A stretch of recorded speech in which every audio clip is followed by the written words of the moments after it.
İlham Əliyevin dostu, Macarıstanın baş naziri, rəhbəri Viktor Orban rədd oldu. Gör nə qədər, baxa, İlhamın dostudur, ha. İlhamın dostudur. İlham Əliyevin Avropada olan arxa dayağıdır, ha. Görün necə qiniloy adamdır ki. Bax, Trump bütün mavinlərini göndərdi dəstəkləməyə. Baxın, ha. Rusiya, Putin FSB-ni göndərdi. FSB-nin rəhbərini göndərdi, kəşfiyyatı. İlham Əliyev məzini göndərdi, məzini. Baxın, ha. İsrail göndərdi adam, yar idi, yur idi, nədir, belə bir yaramaz göndərdi. Çin də dəstəkləyirdi Viktor Orbanı. Baxın, ha. Demokratiya görün necə bir gözəl bir şeydir ki. Üstəlik, mən burada acıyıram Paşinyana, çünki Paşinyanın durumu çox ağır olacaq.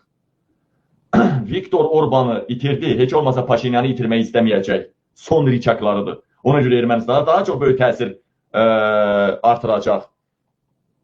Çox böyük qarşıdurma ola bilər. Və onun da birinci fəsadları bizə təsir edəcək. Erməni xalqı var ha o. Erməni xalqından da çox bizə təsir edəcək o fəsadları. Orada olan bütün çaxnaşmalar. Hər nəysə, demədi deməyin, mən qabil deyirəm.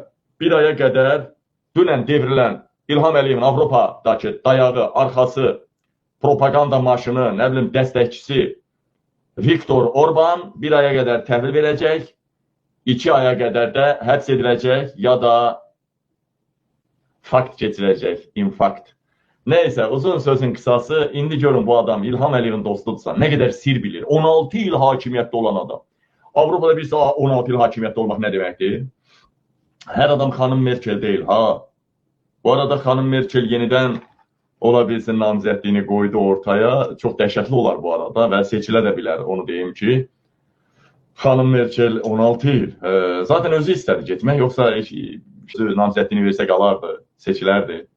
Bütün hallarda, dəyərli həmvətənlərim, dəyərli soydaşlarım, bütün hallarda inşallah Viktor Orbanın yola saldılar. İnşallah yaxın vaxtlarda İlham Əliyev yola salınacaq. Baxın, ha, mən şəxsən dedim ki, qardaş, bu hələm qoymayacaqlar bunu ölkəni verməyə. Ha, dedim ha, hələm Viktor Orbanın hakimiyyəti təhvil verməsinə qoymayacaqlar. Sonra düşündümdür, əgər qoydularsa 100% bunu ya içəri tıkacaqlar səsini çıxartmasın, ya da öldürəcəklər. Çox güman ki, içəri tıxmağa variant çoxdur, çünki Avropada elə şey daha üstü.